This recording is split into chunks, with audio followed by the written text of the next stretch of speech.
Welcome to the NLP View with your host, Donna Blinston. Each week, Donna will explore how the techniques of NLP can help improve your personal and professional life.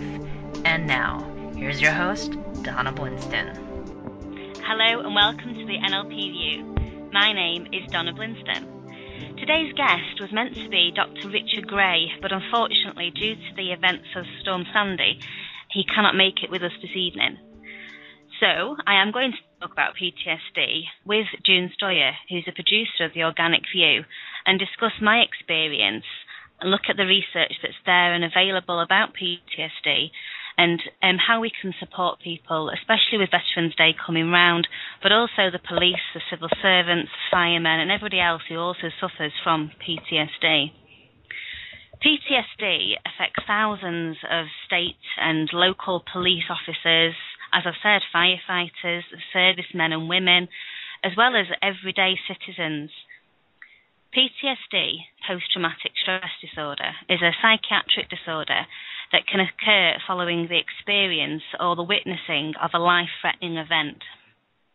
PTSD, at some point in what is estimated of about 7.8% of Americans, according to the local figures at the moment, will experience the PTSD, and not just the symptoms of the psychiatric disorder itself, but also the associated impairment, the inability for the person to function within their social or their family life, the disengagement at work. It has a profound effect on people, which is why the more research that we're done, the more awareness that's out there and it's available will help support so many more people. Now, Donna, let me ask you a question. When it comes to your patients, can you talk about some of the experiences that you've had treating people that have suffered from PTSD? What were the typical backgrounds, their professions? Can you give an example without violating any of the HIPAA laws and whatnot, the privacy? Yes, there's a gentleman that I've worked with for a long time who works within the police force, not here where I'm in Wales, but when I was living in England, and it followed an emergency call-out that he was called to, and on arrival it was then escalated into a murder scene that was quite traumatic. And even though all of his training, his experience, and he was 15, 16 years within the police force, going into that environment was something that half possibly because he wasn't prepared for it from the call that was handed in. It was just meant to be, I think he said that the call was a disturbance from the neighbour, so he was expecting to arrive at a domestic or something on a lower scale, so he only went himself. But when he went in, it was a very aggressive murder that had taken place in the front lounge, I believe it was, of this person's property. And with all his training, all his support, years down the line, he couldn't get past this. It was affecting his ability to work. He didn't feel safe to go out and to go to calls on his own anymore. He was always nervous when he was going in the door, and you can imagine yourself as a police officer, if you need to be able to have that knee-jerk response to go into rooms, and it was completely inhibiting him in his job. And that was one of the big symptoms that he was having from a work point of view, which is why he contacted me. Alongside that, it was affecting his marriage, which was near on breaking point at that time. It affected his relationship with his children and everything. Did you have an opportunity to counsel his spouse or his children? Yes, I did. I worked with him initially just to find out, and at the time it wasn't presenting as PTSD until I got to find out more and realise that this man was suffering from multiple day traumas, flashbacks that he was having, as well as night sweats. He was waking up and he was reliving it, seeing the flashbacks and having that. It was almost on a day-to-day basis. Every time a call came out when he was in his car and he was bordering, he'd been off from work for about 3.5 months by the time he contacted me, and that was through stress. He'd been signed off through occupational health with stress, and there was a lot of support there. It wasn't the support that was working for him, which is why he was looking for alternative support. And luckily, the two of us met, and I worked with him. I worked specifically on the trauma. To begin with, I was looking at other areas just to find out how big the scale was of this problem. Looking at his confidence, which had been completely slashed. He was questioning his abilities, his values, his beliefs, his self-belief of his capabilities, whether he should carry on the police force or not. But then also himself as an individual, because law enforcement is something that's so important to you, and you can't do it. It was completely destroyed. It was really what was destroying him. What was some of the... I worked with him. I'm sorry. I was going to say, what were some of the issues that his wife brought up? I'm sure that there were things that he would do, or just emotions that he would express, and the wife would basically have no idea how to even deal with it. I mean, what were some of the things that she complained about? The symptoms she complained were split into two sides. From one side, there was the trauma, and she felt that he was quite disengaged and wouldn't talk to her, that he wasn't the man that she thought he was. He was almost like he was disappearing, and she felt that there was something going on possibly within their relationship, whether he was having an affair, because one of the known symptoms with PTSD is... I guess it's impotence and the lack of sexual arousal. And because that was there, that was just compounding him and his issues that he was dealing with. But from his wife's relationship point of view, she was thinking that there was something else going on, that he no longer loved her, he wasn't interested. And for as much as she was feeling those emotions and probably presenting them to him, he was living the emotional event, as well as having the emotions at home, which was just a vicious circle that they were both in. But a lot, she'd find that she'd come home from work when he was off, for example, and he'd done nothing all day. He was still in his pajamas. He hadn't got up, functioned, ate his breakfast that she'd put out in the morning. He'd not done the washing, picked the kids up from school, things like just daily routine things. And she just thought he was having a nervous breakdown, because she was aware that he was waking up in the middle of the night with the night sweats, having the nightmares, but not wanting to talk to her. And from his point of view, he was struggling to explain it, because he was always the man of the house, and he wasn't that person anymore because of this event that he'd experienced. Thank you. What were some of the other complaints that she had? Was he very hostile? Did he have any sudden, unexplained outbursts? How were his emotions? Was he very stable or just very flighty? On the whole, there was peaks and troughs. She found that there'd be periods where he was very flighty and very irritable, and I'll go off on things. I remember one time when she called me, they'd had a large argument over, he was making sandwiches and he dropped the butter knife on the floor. Not the knife, sorry, the bread on the floor. And because it had landed butter side down, as it always does, he completely lost it, and then just went in on himself completely. And so it was that irrational response that he was having. So there was those episodes, but a lot of it was that they were just very dissociated. He was very dissociated. He wasn't not wanting to engage. I think that was what she found the hardest, because she wanted to help and she didn't know how to, and he couldn't talk about it. So for a lot, it was that disengagement. Now, how did he react to the kids? I mean, when the kids were just doing their usual thing, playing, fighting, so on and so forth, was he big on discipline? Was he very involved with the children? What were some of the issues that his spouse had expressed about his ability to be a good father to his own kids? On the whole, it was the dissociated feeling. One of the symptoms within PTSD is that it's explained as a numbness, and they just feel numb. They isolate themselves rather than trying to engage. They don't have to react and answer to things. So there was times when he was in that zone where he's completely dissociated and feeling numb, so he wasn't interacting, or even if the children were there, he wasn't there, if you know what I mean. He wasn't he was there in body but not he was there in body but not in spirit. And that was one of the main things, that the children had felt like their dad wasn't with them.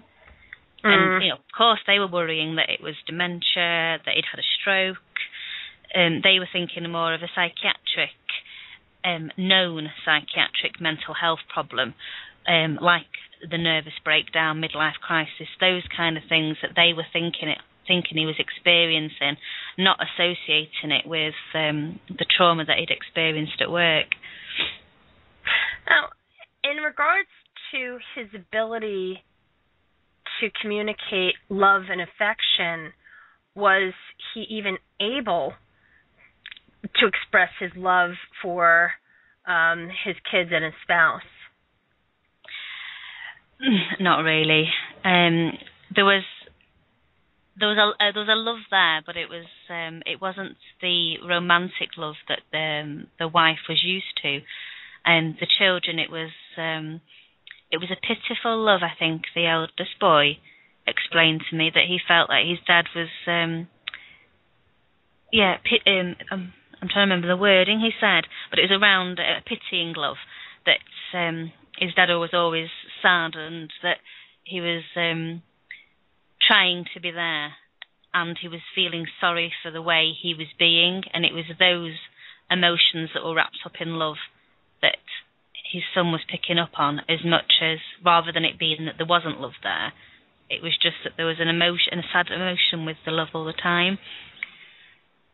I think that was probably what was the hard thing, especially for the oldest boy, because his dad was a police officer, he was on the beat, he was, the big and hard, and that was the image that he'd had, and that in his head his dad aspired to, and, now is aspiring even more. But at the time, everything that he perceived of his dad wasn't there. So there was, from the son's perspective, there was almost like a loss.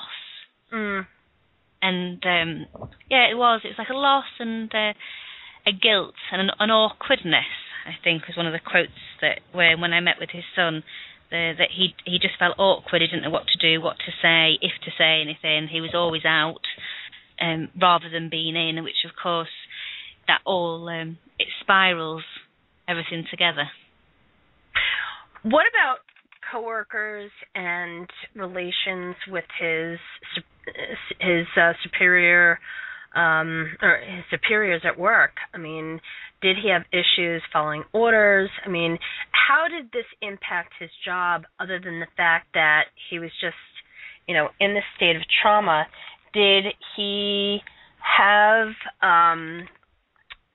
any issues taking orders? Did he have any basic issues with the responsibilities, such as showing up on time, performing just basic responsibilities? He was often late into work, and it was actually picked up. He didn't realise that he was suffering from post-traumatic stress disorder. He was personally attacking himself, because he felt that he's been in the service for long enough, he should be able to deal with this. So he was keeping his cards to his chest.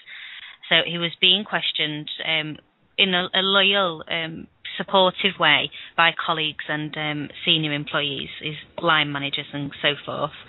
But he was taking that as, he was taking it in the wrong way, because he was trying to deny it and pretend it wasn't happening. So the support was there, but because he was always blocking it off, it was manifesting itself into potentially something more serious from a professional side, if you know what I mean. Not that PTSD isn't serious, but it was being perceived in a negative light.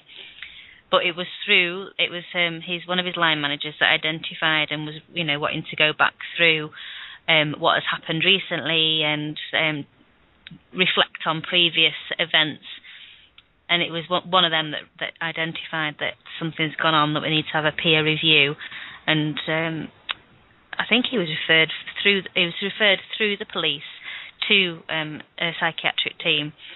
And it was on that he wanted then to go. He was seen by them, and it was working, but it wasn't quick enough. And then he found out about the NLP then, which... Now, speaking of the NLP, what is the process? Can you just explain, especially to the listeners, what exactly happens? I mean, when someone is coming to you to be treated for this, how do they even begin? What do they experience in the beginning? Can you just talk about what the patient can expect, the client can expect to experience? Because I think a lot of people that know that they need to seek some sort of help or counseling, what have you, are not looking to just open up to a complete stranger. Some people are not open to exposing their most inner, dark, deepest secrets, and much less the potential for being told, oh, well, you're going to be on medication. I mean, people that are dealing with these types of problems, as it is, just to acknowledge it is one thing, but then the treatment part is a whole other. There's the actual. When I start working with a client who is suffering from PTSD, it's almost a series of things that we go through. So, and that for me is to make sure, from an ecology point of view and a safety point of view, that I've got a big enough skill base to be able to support them. So with people with PTSD, I usually will team up with a qualified psychiatrist and or counsellor as well, so that if they need further support that is outside of my remit, that support is there. So I guess that's the first stage, but a lot of it is, I guess you could say, if you imagine it like an onion, and the PTSD will be pretty close to the core of that onion, the trauma, in relevance to the symptoms that they're having at the moment. So there's a lot of layers, because he's had that event. Since then, I suppose he's put plasters on himself, and the plasters represent the layers of the onion in a way to try and protect what's happening, which is why that numbness and that dissociation starts to happen, because they want to dissociate themselves from what's happening external to themselves. So a lot of it is to start looking at the different layers, what's happening, why is he having those responses, and putting enough support in place so that he's protected for himself. So we looked initially at smaller things around his own beliefs, his own values, how things that are going on with his relationship, because all of these, if you will, knit into the problem and have compounded it for him. So we started working with different areas like that. But when we got to the pure PTSD point, we did what's called a VK dissociation, which is a visual kinesthetic dissociation, where you take away the visual element from the emotions that are attached to it. Because when someone experiences a trauma, in a significant life-threatening event form of trauma, as soon as they see that picture, all the emotions that are with it just compound and hit at the same time. So those flashbacks are like they've just stepped back into that room and relived it again. That shock, that fear, that everything, the flight, fright, adrenaline response kicks in, and people respond in whatever way they're going to respond. But there's such a tight, both happen at the same time. So to begin with, it's getting them to dissociate the two. And within that technique, depending on the person, there's two different techniques. One is that you'd imagine yourself you could either do it sat in your lounge and in front of you is your TV screen. You'd then step out of your body from being in the chair and go outside of your house looking through your lounge window so that you can see yourself sat in the chair watching the TV. And as we do the technique, you see the event. You go back to a time before the event when they felt completely safe, and get them to remember the time after the event when they felt completely safe. And that, in a way, is the film that they're going to watch on the telly. But I don't want them to watch it in colour or forwards. I want them to watch it in black and white, because we're changing the submodalities, which is the way they code, order, and give meaning to the event, which is how we deal with their emotions, to start at the end and rewind the event backwards. Now, is the client awake during this whole process? They're awake in front of me like I'm talking to you now. Mm-hmm. We've worked together for a significant amount of time. We've built up that relationship, and we're in a deep level of rapport. So you could say there's a level of, it's not hypnosis, but a deep level of rapport in itself is classed as level 3 of hypnosis anyway, because you're in that relationship where you're sharing that space, that energy. You've got that connection and that trust that's built up between the two of you, and I'm very much holding the space for them. I've chosen to describe the TV way first because for some people, if they're scared of heights, they can't do the other one. But the principle of it is that you'd be outside of your house, looking through your lounge window, looking at yourself in the chair that is watching this TV screen of this event running backwards. And you do it again and again and again. But because you're outside, you're double dissociated away from the event, and you're just watching the event unfold. But because you're running it backwards really, really fast, again and again and again, you scramble the event. Mm-hmm. So you're separating the emotions and the visual from it. And once that's done, you take any learnings that the younger you would need to take. So I'll describe the height one, which is, you imagine you're in a cinema, and as you know, you walk into a cinema. It's an empty cinema, and you've got all the seats there in front of you, and there's just you. You sit down in the sofa, and as you look up to the screen, you notice it's a film of yourself doing something mundane, like the ironing. That's my mundane, doing the ironing. So you'll be watching the screen, looking at yourself doing the ironing, and then again you imagine yourself floating up outside of your body, all the way back, higher and higher, back into the projection booth behind you. And from this projection booth, which is a place, again, where you're completely safe, you're behind that perspex glass, you're high up above the events that are down below you, and you can see yourself sat in the cinema watching the screen. But the you that's in the projection booth isn't watching the screen, it's just watching the you down on the seat. And just in the same way, you'd find that film of the event, you'd press it to play, and it would come onto the screen. On the screen, you're playing the event backwards from the end to the beginning, really, really fast in black and white. So you're scrambling the event, and you just keep on doing that again and again and again until you remove all the emotions that are there with the event. There is some other steps, but I don't want to go through them on air because I don't want people to be going and doing this. There is the steps within the technique that I've not explained, but that's the bulk principle of the technique, and it is that double dissociated. Yeah, it's nothing frightening, and it's something that you can basically, it's like you're having a conversation, but you're just, the techniques that you're describing are effective at extracting specific memories and then taking the client back to a time when, before the situation occurred, but also in a safe